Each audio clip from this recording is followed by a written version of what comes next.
Okay, good afternoon, everyone. Thank you for attending session number 3. This is Emergency Operations Plans and Incident Management. And as Joaquin was just telling me, this is very much a class participation kind of session. So even though you're all the way in the back, you may still have to participate. I'd like to introduce Joaquin Misko. Joaquin is UDOT's emergency manager. And prior to coming to UDOT, Joaquin worked for 8 years as a domestic operations liaison between the Utah National Guard and the State Division of Emergency Management. Joaquin's been with us since 2014, and in his current role, he has been working with several different divisions in addition to UDOT in order to provide crucial information about disasters and emergency management using his background as an instructor for ICS, the Incident Command System. So it's very important to me that we recognize our current and former law enforcement. So before we get started, Joaquin, thank you for your service. That would be military service, right? Military service. Thank you. And I'm going to pass around the sign-in sheets, so please take those. And as I said, this is very interactive, so Joaquin's fine if you he takes questions while the session is going on. So Joaquin, Definitely. take it away. Thank you, Lisa. I appreciate it and the opportunity to be able to address you all. I think to start out with, I want to recognize your ability, your skill sets already coming into the class. So don't necessarily mean to imply that you don't know anything about incident command, but we'll take it for granted that maybe you don't. So we're going to go over a few things. Go ahead, buddy. Talk a little bit about our statutory authority, get into a little bit of terms, and then go right into a scenario. And then after the scenario, after I think we've seen it play out, we'll go over the acronyms or the NIMS and ICS, look at resources, and then open it up to any questions or maybe any open dialogue that we might encounter or have encountered during the course of the session. So this is a little bit harder to see. You may be able to go back, but this is basically a governor's declaration or a governor's promulgation telling us that as an executive agency of the state that we're required by statute to have an emergency operations plan on file. Okay, so you may or may not have known that, but this is something that we're required to do by executive promulgation. And it's directed at all departments within the executive branch, which we are a part of. When we adopt the National Incident Management System, we are recognizing the fact that we're still a state agency. So under the 10th Amendment of the Constitution of the United States, anything that the federal government doesn't participate in or doesn't retain control of, it gives back to the state. So we can do anything we want within the state of Utah. Everybody cool with that concept? However, FEMA, the Federal Emergency Management Agency, does require or will help in the case of an event. That help comes along with a little bit of requirement on our part. They ask that we follow some kind of incident management system. So if we're going to get any kind of reimbursement for what we've done, then we need to show the proper type of paperwork, the proper type of setup. And that's why we want to follow incident command system and developing this plan. We'll be responding with other agencies. So it's important to be able to speak those agencies' languages, right? And the language they speak is Incident Command System, ICS. I guess I want to apologize up front for using acronyms. If there's an acronym that you don't understand, stop me, throw something at me. I'd like to make this an AFN or AFE, an acronym-free environment, but that's going to be a little bit difficult today. And we are part of our state makeup is we're part of the hierarchy of public safety. So again, because we're part of that hierarchy, or when we do respond to events and incidents, we have to be able to speak that language, if you will.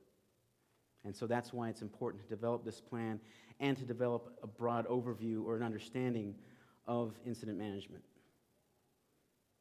Okay, this aligns a lot right along with our own strategic goals.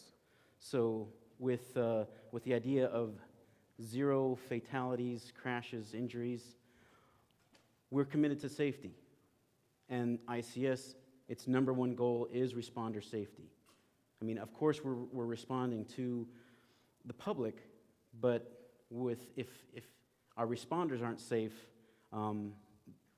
then we have a problem. We have an issue. So, number one, we're talking about our safety as responders. We have to be proactive, and this does that. Learning about ICS makes us proactive and maximizes our efficiency in our own day-to-day actions, especially with regards to an emergency.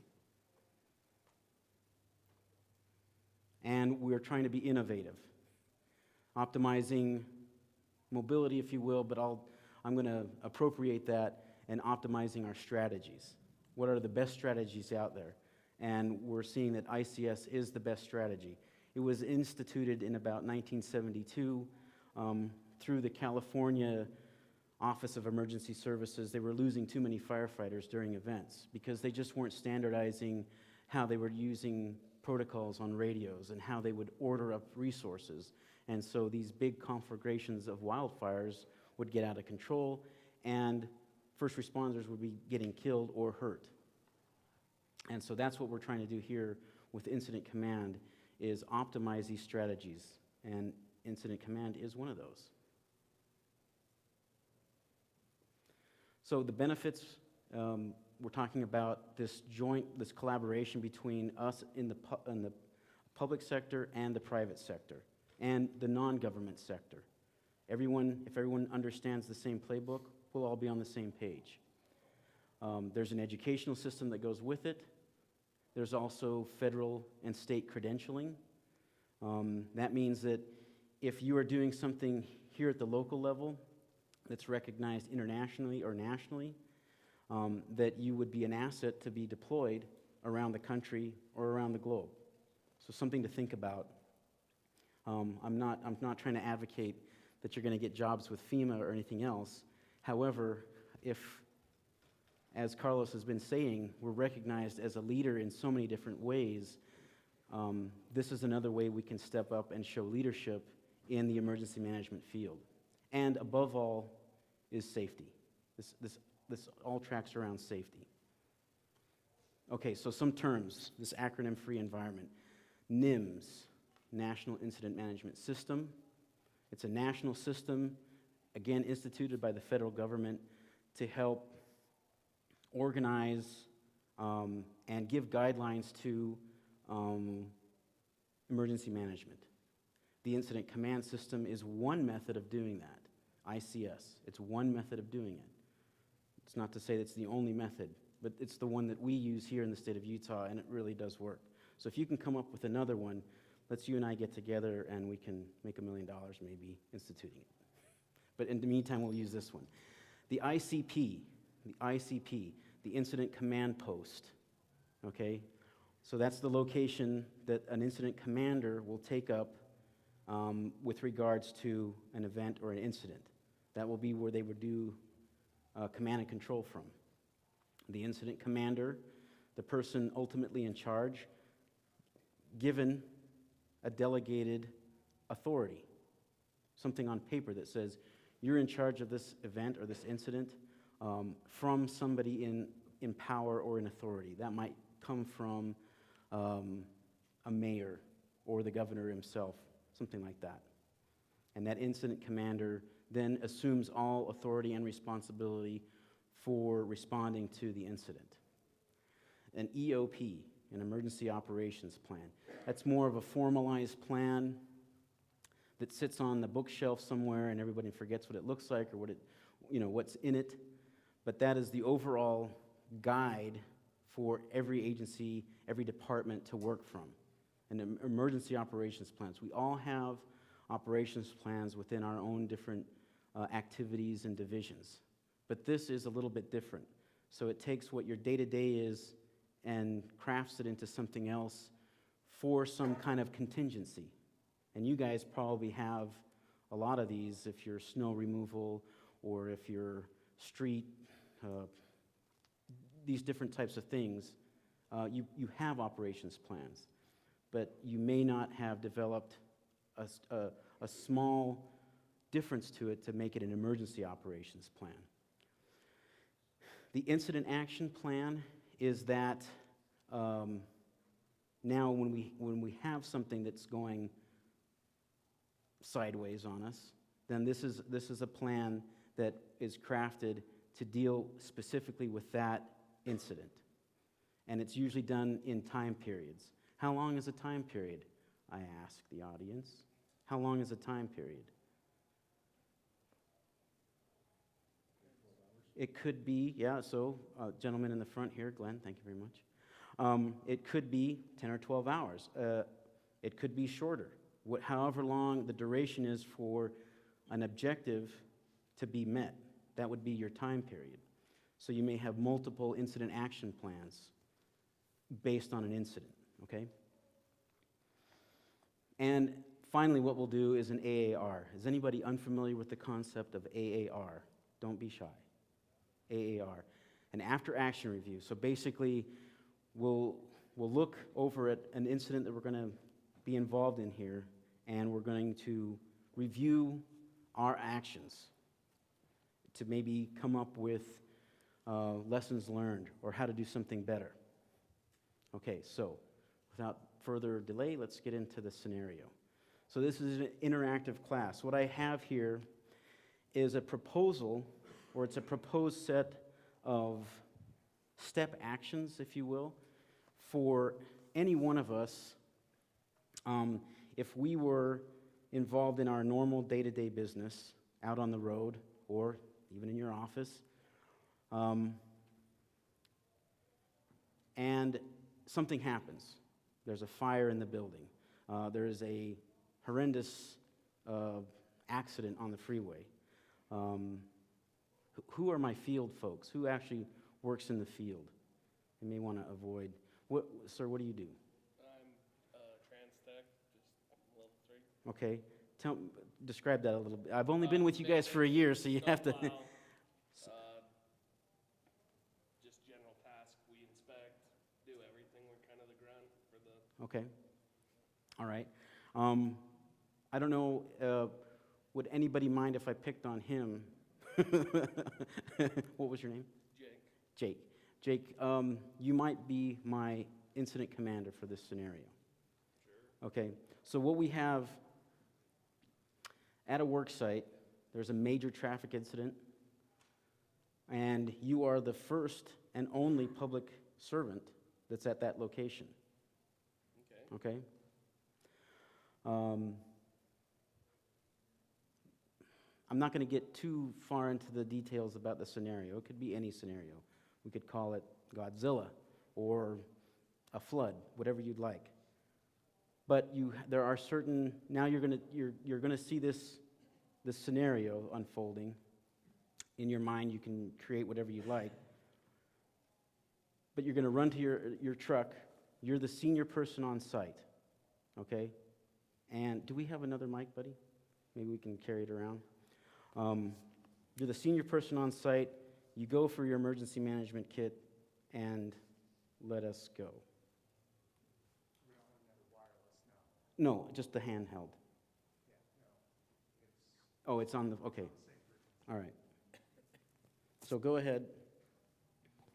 So what do you want in here? What's the first thing that you see? Ensure safety of my crew and notify the district to organize the response of Jake, where do you work, Jake? Cedar City. Okay, so you're in Region 4. Yes. Okay, so it says ensure the safety of your crew and notify your district. Yeah.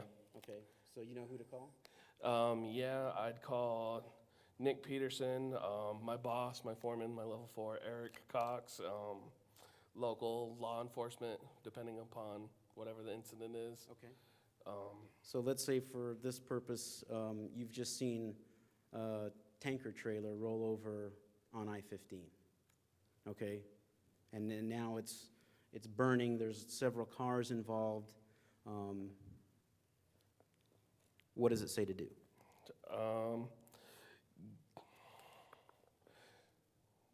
Identify, tell them tell them where the action is, tell them what the problem is, Okay. and secure the area. Okay, is that it? Is that the first line of instruction? No, it says first give him the blue card and Okay. note pen. Here we go. So, I'm trying to figure out. yeah, you want to ensure the safety of your crew. Notify the district and respond if possible. Respond it, so it's going to be possible to respond. There's people that are maybe within the area of maybe some fuel that's spreading out to them. I can try to evacuate people if Okay, possible. So, first it says, so you're the first available DOT person.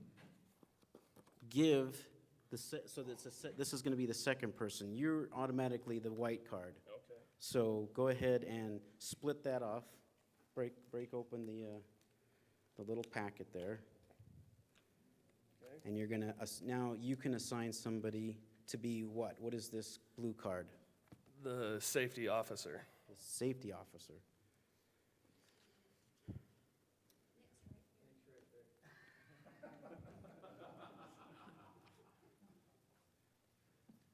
That's my actual safety officer. Oh, is it really? Great. Do we want to use somebody else, or are you okay? Don't want to cheat anybody else out of a good experience. We'll run with it. Go for it. Okay, go ahead. Okay, so I missed it because I was getting a text, so. Oh, okay, so, We have a tanker truck that's rolled over down by Canaraville, buddy. So my first worry is to make sure that these guys are gonna be safe. is that what it says on the card? Oh no, am I supposed to read it? Yep. Ensure personal safety, are safely conducting themselves in dangerous situations, areas are avoided. Your authority comes directly from the incident commander and you report only to him. That's very important. Okay, so you're good with what he's doing so far. Do you have some other tasks on there? Gather DOT personnel into the area identified by the incident commander, conduct roll call to determine who is present. Does that make sense? Everybody good with that so far? Jake, what has it got for you after you've given, so you've got the blue card, you've handed the blue card off, and what does it say? Tell him he is the safety officer and to read the card. And then after that, identify the location for DOT staff together.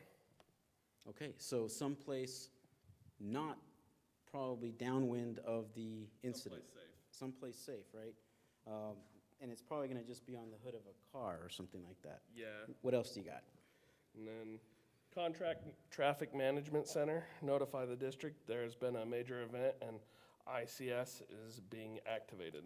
ICS is being activated, so do you know the number to traffic management? Is Brent in here? Is there traffic management down in? So you would probably be calling, I usually would call him. okay, you're not, now he's with you, so, I could call incident management, Todd. I'm not here today. Please leave a message. okay, I'm not here today, please leave a message, Iron County Dispatch. okay? TOC. Who at the TOC? You can't use both, but I can switch you. Oh, You just can't use okay. both at the same time. That's okay, I can go. Good? Okay. Where are we at? You said TOC. TOC, you're in the house? There we go. So you got a call. Do you have any questions for this person? He said something. What did you say at the very last sentence, I think it was? Inform them that ICS is being activated. ICS is being activated. Why would that be significant? It needs to funnel through him. It needs to go through him. Glenn? Yeah, use our contract on the ground. So, Jake here, who's on scene, he would be incident command. So any communications center, the TOC, they're gonna directly communicate with him on updates, statuses, personnel, et cetera, medical, and it'll be Jake's show to run until he either terminates command or it's turned over to someone else. You've really jumped ahead on our slides. We can probably go now. Todd Abbott, ladies and gentlemen. Okay, so that just started something at the higher level. Glenn, what do you think you'll be doing at this point? Well, we'll probably be activating a TOC liaison. I'll put in a plug, session 7. We're going to talk about that. But we're going to start notifying folks up the chain of command. Probably one of my first calls will be to you, Joaquin, as UDOT's emergency manager, to say, hey, we've got an incident, we've got ICS going. Let's start lining up the support infrastructure for the guys in the field. So my answering machine comes on. I'm sorry, I'm not in right now. Who would like to be Jason Davis? Oh, Bob. Did you just want to watch, Bob? I give you that option. Oh, okay. Who wants to be? No. Who would like to be Jason Davis? Maybe I'll be Jason Davis. How's that sound? What do you? Don't laugh. I've got the hair for it. Okay. So what happened? Okay. Well, what's going to happen? And what was there was another thing on your card that said something. I'm gonna give him the location, time, nature of the event, and number of potential casualties, and my name and contact information. Okay. There should be another one. Ah, yes, that's. Request information to be forwarded to district director. Okay, so that'll be Rick, right? What else does it say on that? Tell them you'll call them back in 10 minutes with 10 minutes. That means what to everyone else? Me as Jason, that should be community. So I'm going to ask, what's going on? We'll get an update in the field from the field in 10 minutes. Okay, that means I got to wait. So, and then Jason's probably going to call, hey, there's something going on at XYZ location. We've got a guy on the ground, and they've established incident command. Okay, so that should, now Carlos is well aware of what's going on. Okay, what's next? to the second available DOT person. I'll give him the ICS box. That's, yes, this thing.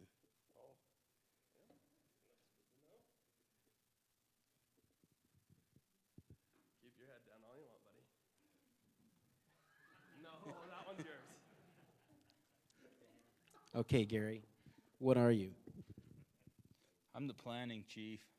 The planning chief. Okay, could you read us some of your stuff? Yeah, I collect, organize, and present information concerning the event and actions taken in responding to it. Do you want me to go down through that part? Yes. Okay. What I do is, you want me to do it now? Because no one knows what's going on. Where are we gonna hang this up at? I hang the ICS box and begin the documentation of the ICS Form 201. Let's open that up. What does that look like? Break the seal. The winner is?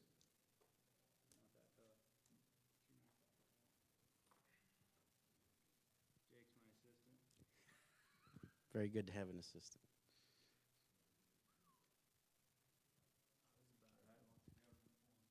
Lots of government forms, he said. Very good.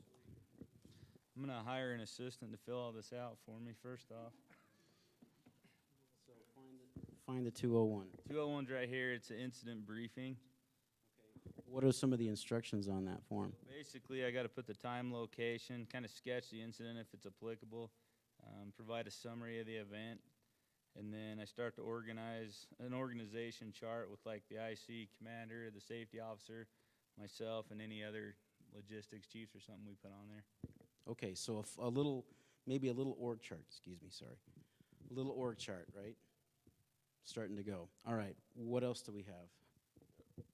I'm gonna identify the location for incident command post, Probably the hood of your truck. probably.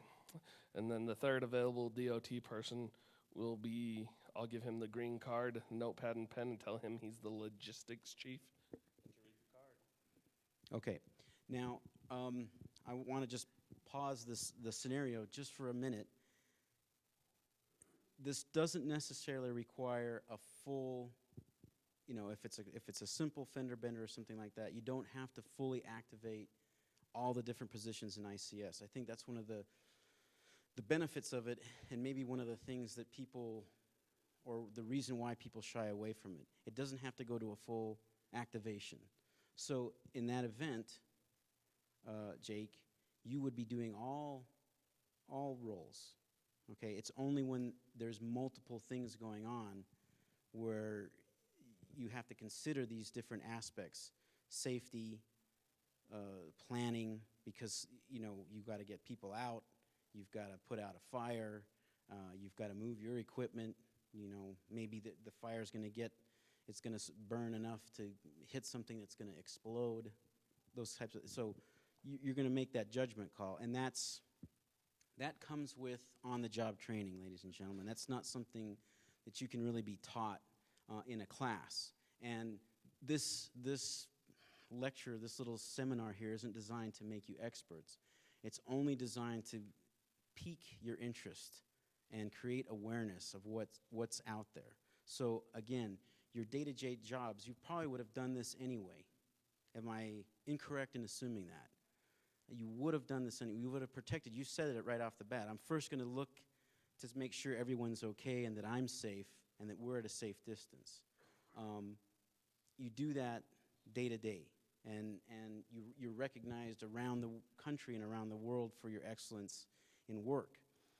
What we're trying to do here is let you know that if there is a situation that might become a large incident, if you were to be relieved of or you would have to give over your control of the situation to somebody else, you're able to talk in the language that they'll be able to receive you in. Does that make sense? That's the entire purpose behind understanding the incident command system. Okay? Where are we at? The logistics guy? Yep, the logistics chief. Okay. What do you want me to read? Just give him the green card, notepad, and tell him he's the logistics chief. And to read the And who's that going to be? That's going to be Jake Gary back here. Wow. But I thought he was Gary's assistant.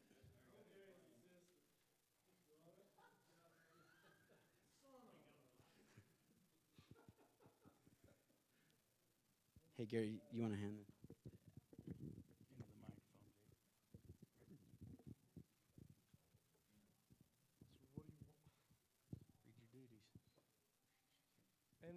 Inventory supplies, identify items needed to support and enable continued field response.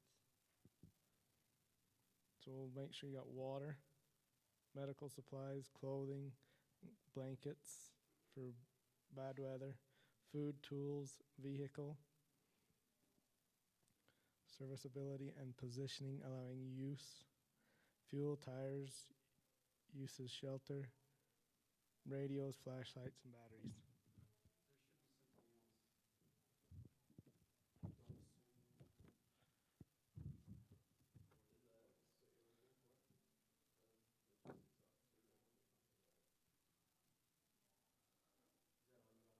Yeah. Okay, so when any one of you individuals steps out of your door, you're pretty much doing all of those different jobs. You're ensuring that you've got an objective that you want to meet, you're doing it safely, you've planned it out and thought through it a little bit, and you're thinking about your logistical requirements for it. Just think about getting to work. You're doing all those activities all at once, and you've done them so many times, and they get to be a habit. Again, we're not covering new ground, it's just a different way of doing it. And if it comes to these types of events, you don't want to be the only person that's doing it. there's a concept, I'm not sure if it's in here, go ahead. Go down one. Okay, a concept about ICS is span of control. I want to point your attention to that. What would you think of, and I don't want any of my ICS 300 people to answer this question, what would you think of when I would say span of control? What does that sound like to you? Anybody? Okay, time. Maybe that was a trick question. Don't think of it as a time factor. Gary. Basically, the amount of resources or amount of the incident you can control, and if it gets past your control, you need to start delegating or bring in more help, basically. And here's the strength of ICS and what it teaches us. Our basic span of control is between 3 and 7 things, right? You shouldn't try and control in a situation that has a lot of low frequency contact with it. You shouldn't try and control more than 7 different assets, resources, whatever it is. The optimal is 5, right? So if you have to start doing more detailed work as the safety officer, the planning officer, you're spreading those duties out, because you don't want to, you're going to be in charge of the overall response to the event. And these different folks you've assigned, they're going to help you cover those different aspects.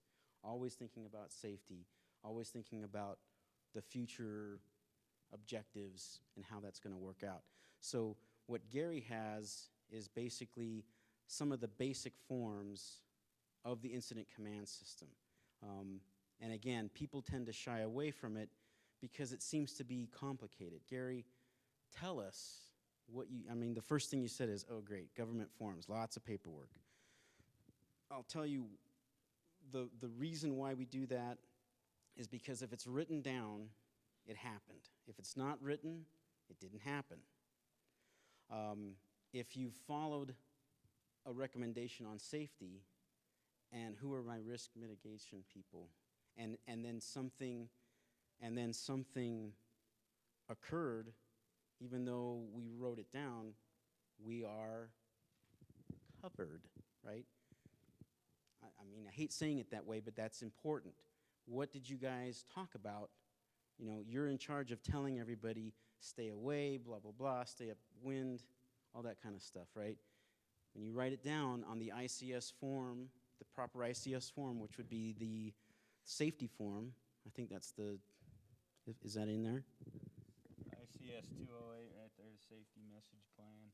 Okay, and you're gonna have help filling all those different forms out, and those are gonna be important, especially if our time period is gonna be going into multiple factors, right? Could be 4 hours, it could be an entire day, depending on the type of an incident it is. So that's that span of control.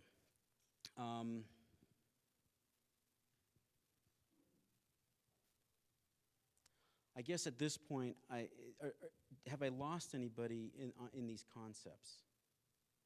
I think this is a good time to maybe stop the scenario, because you're understanding, you're getting to a point of you know what the correct thing to do is. Now we're getting into the more detailed parts of it, and I don't want to go any farther because I really don't want you to try and remember or retain any of the stuff that I've just told you, because probably about 5 minutes after I started talking, you kind of turned me off. you tuned me out. That's okay. That's okay. If you don't remember everything else from my talk, ICS, ICS, ICS. Okay, that's important to remember. There's some, let's go to the resources. Keep going. Down. This will be down past. Okay, go back up one. We're going to talk a little bit about training, who needs to be trained, emergency management response personnel within your region, within your activity, right? And you see those different levels. There's a 700 class, which is an overall introduction to the National Incident Management System, and introduction to ICS, ICS 100. Is there anybody in this room who hasn't taken it? It's okay. It's all right. You'll see Lisa afterwards. So everyone here has taken basic introduction to ICS and introduction to National Incident Management System. I applaud that. So what is the next level then, you may ask? What is the next level? First line, single resource field supervisors, okay? Above that, middle management, strike team leaders, and division supervisors. Notice at the very end, they're asking for ICS 300. ICS 300. Is there anybody here who does not know what ICS 300 is? Okay. ICS 300 is an event that deals with multiple jurisdictions. Can we go back up to the, there we go. ICS is an expanded event. It crosses jurisdictions, it crosses time periods. It's a big event, okay? We get a lot of those in Utah in the form of wildfires. Those things go on for days on end, and they cut across different jurisdictions and different agencies for support. Those situations have to be dealt with in a very diplomatic way, okay? But there's a way to do this. There's a way to evolve this diplomacy, and it's unified command, okay? Does anybody remember this line from "Oh Brother, Where Art Thou"? Well, one guy wants to go that way, and the other guy wants to go that way, and the third guy says, well, I'm with you, okay? It's basically what unified command is. The different agencies come together to approve an action plan, an on-site action plan, okay? And that's where this discussion, this training, this awareness is going to evolve to, bless you, where we're going to project what you know now and move that into the next phase, which is this unified command, right? How do you get there? Let me go ahead and steal that back from you. There's instructions here for joining an existing command or a transfer of command. So the idea here is that we as UDOT have our requirement. What would be our major requirement?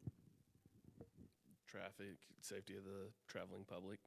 Traffic and that road, right? That's our primary jurisdictional requirement, that road, right? Because people travel on it, and if it's not safe, then we're not going to let people use it. But there are competing requirements from maybe a city or a town or an agency, a fire agency, or even the highway patrol, right? They may want to do something else. So it's incumbent upon us to be able to understand what our requirements are and yet give back to that other agency that's going to need. So in the case of this situation, now let's say we have fire roll up, Jake, what do you think is going to happen at this point? It's a fire event ostensibly, but it could be melting the road or something else. What do you think is going to happen now? I'm going to transfer command to the fire chief, and I'll probably be there in a support role as far as traffic goes. And so the fire chief is going to take over. What are his primary? What do you think is important? What do you think his primary concerns are? safety of his crew, safety of the public, and then putting out the fire. And you can remember it in the acronym LIP, okay, LIP.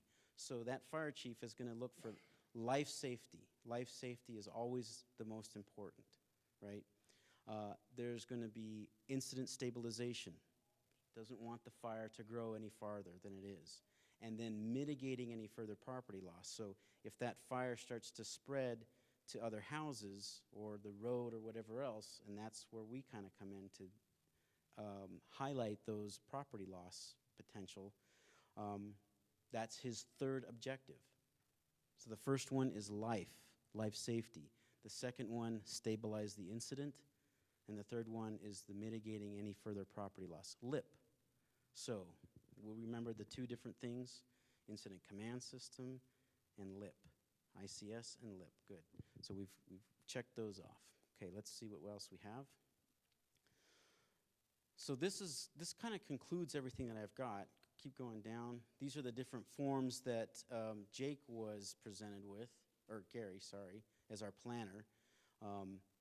Objectives would be written by the incident commander, and then he would hand that job off to maybe an operations person, somebody to take care of that. So if there's vehicles that need to be moved or equipment that, you were going to break those down into different functions, right? Because not everybody's going to be able to do everything all at once, right? And maybe that's an objective that you have, but you're going to save it for later, put it in a different plan, but you're going to focus on maybe movement or whatever it might be, okay? This goes to each individual branch that's assigned a requirement, an objective. So if you're in charge of movement of non-burning damaged vehicles, right? That goes to that person.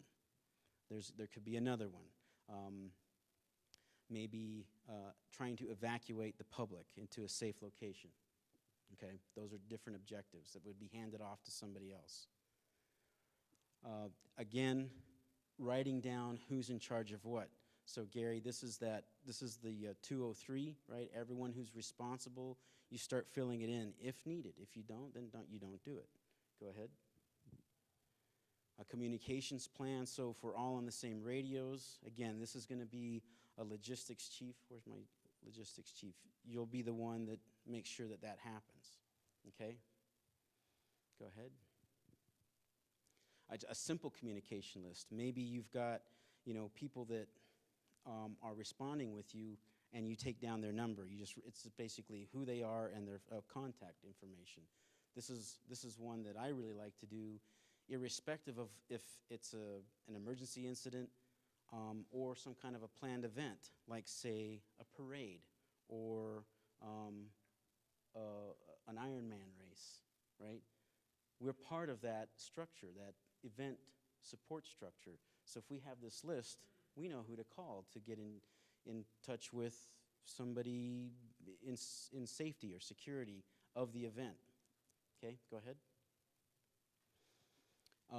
This is the evacuation plan or the medical plan. So this is basically what the nearest hospital is. Again, this is a logistics chief responsibility, and this is something we probably know in the back of our mind, but we maybe haven't written it out. So you think about this when you deploy to some place to work. What's the closest hospital with a burn unit, right? What's the drive time to that hospital? Is there a helipad there? Okay, go ahead. Okay, so all of you high-speed, low-drag individuals that have taken your basic incident command courses, this is where you would go to take your advanced incident command courses. You sign up at UTrain. I think it's just utrain.org. And you set up an account. You type in 300 in the search bar, and it'll come up with all the different places that ICS 300 is given. And that you have to do that in residence. It's a 2-day course, and it's given throughout the state. Glenn. Just confirm, everything up till 200, up to 300 you can do online. Yes, that's correct. All those other courses, 100, 200, 700 and 800, those are all the basic courses, and you can do those online. If you just Google that, ICS 300 or ICS 100 or 200, it'll take you right to the FEMA website, the EMI, Emergency Management Institute website. Okay, go ahead. And if you go to the state page, if you're not sure, where these different classes are being taught, well, they show it to you. They break it down by month, and then by location and by class. So you can scroll through really quickly. Doesn't look like, go ahead, no ICS 300 there. This was last year, of course. Go back up one. I don't see any here. September, go. Next. October, November. There's a 400, but you need 300 before you take 400. But you can see how that looks. It's very simple, right? Check it out before you sign up for it and see if that's a place that you need to go or want to go. Okay? That's what I have. That's the conclusion of just to review, ICS, LIP, the Incident Action Plan, IAP, any other terms or concepts that I've covered today that may or may not sit well or go against anything that you might have encountered in the field? That's a pretty broad question. Okay, ladies and gentlemen, with that, Lisa? Yes, any questions? Thanks, Joaquin, good info. I know you have some questions, or have I answered all your I questions? have a few, sure. if Okay, go anybody ahead. else has some. So, emergency management, I think, can seem a little daunting to those who don't live and breathe every day. So, you've already given us the info on how to sign up online or for classes in the classroom, but how can we become stewards and champions of ICS and emergency management to help you and to help UDOT? I think one way to be a champion of it is to reflect on your own preparedness. Individual readiness, I think, is one really good way, a first step to doing that. If you don't feel comfortable with leaving your family at home for a certain amount of time, then you're not really ready to step up and become involved in a full emergency. So it goes back to individual preparedness and family preparedness. Once you've done that, your next way to champion this cause would be to take these courses. After that, look at opportunities for any type of an event. So the two different things that we have going on is an incident, which is unplanned, and an event, which is planned. Look at different events that happen. I mentioned a couple, the triathlons that they have, the marathon races. We had the possibility of the entire downtown becoming clogged up because the Dalai Lama was coming, those types of things. Who in here, by show of hands, Region 1 in the house? Okay. What types of public events go on in Region 1? The president came through. POTUS. That's with hands down, that's got to be one of the most difficult ones to coordinate for, but important, right? That person is in and out very quickly. It could be Mrs. POTUS too, because she likes to ski, I've heard. They're in and out very quick, and you probably don't get a lot of time to plan for it, and they probably don't tell you a lot. That you just see about 50 cars speeding through, lights and sirens, and right, it closes down the freeway, and then it's all done. Well, that's an opportunity for us to say, okay, that happened, lick on us, but maybe the next time we get with those local law enforcement officials that do know what's going on and say, the next time you want to do this, we can make it easier for you. Let us help be a part of your event action plan. Region 2. Anybody from Region 2? Region 3? No one? Region 3? Are you just not raising your hand? Oh, okay. So 2. What kinds of things go on in Region 2? Bike races and, I don't know, lots of bike races. Going through. Okay. You also have the different football games like Region 3. Anyone from Region 3? Region 2 and Region 3 are going to be very similar. Region 4, our brothers and sisters in Region 4. Probably bike races, a lot of festival type stuff that you plan for and things like that. I don't know. Okay, so you've got all these things that are going on. You know your partners. Who here does not know who their police chief or fire chief are in your different cities? Anybody? Do you know them by name or by sight at least? That would be very, okay, Barbara, it's okay. We'll tell you after class. It's in the book. It's in a book somewhere, but that could be changing, so don't rely on the book. But the idea here, ladies and gentlemen, is I think, as Todd can attest to, the strength of the response in Hilldale was because they knew the people that they went to support. True or not true? True. Yeah. And that was very, very important for that relationship to have happen. So before something bad happens, create that relationship. So I guess the three big things, ICS, LIP, create those relationships. Yep. Any other questions? Okay, I'll go with another one. After action reviews, how can we enhance our day-to-day operations by practicing AARs as well as using them to learn from the experience and the disaster? Yeah, that's a tough one. So, or it should be rather simple. We just get together and review what did we do right. Can you think of anything that maybe highlight one thing that happened at Hilldale that you might have wanted to do differently? Nick, what do you think? I think for Hilldale, we start a shift, everybody got together. We knew what we needed to do, but as a group, we needed to get on the same page. End of the day, same thing.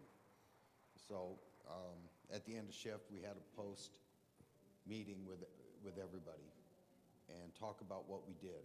Did we accomplish it right? What would work better as we go forward the next day? That kind of handle it? Yeah. Yeah. If there was, it was done by region administration. Okay, perfect object lesson. Now, with that being said, since we've had the Ironman down in Washington County every year after Ironman, we had a post event after action plan meeting Very good. with every agency in the county, including UDOT, since it's on our roads. And we discussed what worked, what didn't work, how do we make this better for the next year. Okay, so it sounds like communication is one of those things. Knowing who to talk to and not having to, you call a phone number and it's, I'm sorry, I'm not in right now, that type of a thing. So those AAR, and having an AAR, just doing it, I think those are very key. It sounds like we're going to have one, but it would have been nice to have it done sooner, so that we could all be on the same page, so we know what accomplished and what we need to expect for the next time. Right, so soon, you don't really wait. It's, in that situation, it's called a hot wash. Tell people it's a hot wash. They might like that term better. Get together, what are some good things or bad things that you saw, and don't use the word bad. Non-attribution type of an environment. No one's gonna get beat up for saying something, but maybe say, do it better for next time type of a thing. Right. Is that, Yeah, did that get? lessons learned, what did we do well, what can we improve on? I guess in my personal experience, it doesn't have to be the leader of your division or your group saying we need to have one of these. Schedule it with the handful of people that are in your office or in your section, and there's definitely something that you can learn from them. And it, like Joaquin said, it doesn't have to be a contentious so-and-so didn't do something right. There's always a good learning opportunity, so. Yeah, that's just what I was going to add too. In the military, when we would do our AARs, and we did something for an AAR for everything we did. But to make it non-attributory to anybody, or mistakes or faults, we used to approach it as what should have happened, what did happen, and then what can we do to fix what didn't happen. And so everybody can contribute. You capture all those salient points.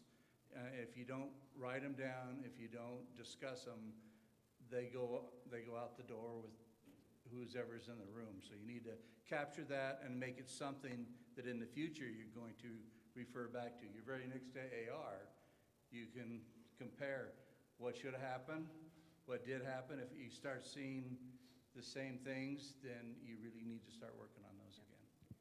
We're very lucky at the TOC. I see Wayne back there. Wayne is the master after action report writer. So He brings a tape recorder and takes really good notes.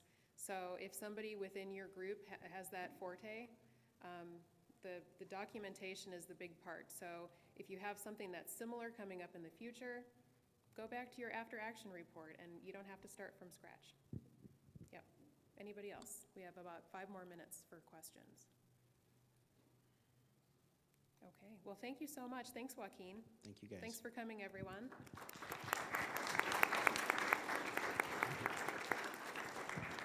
And if you didn't have a chance to sign the roster, please come up and sign it.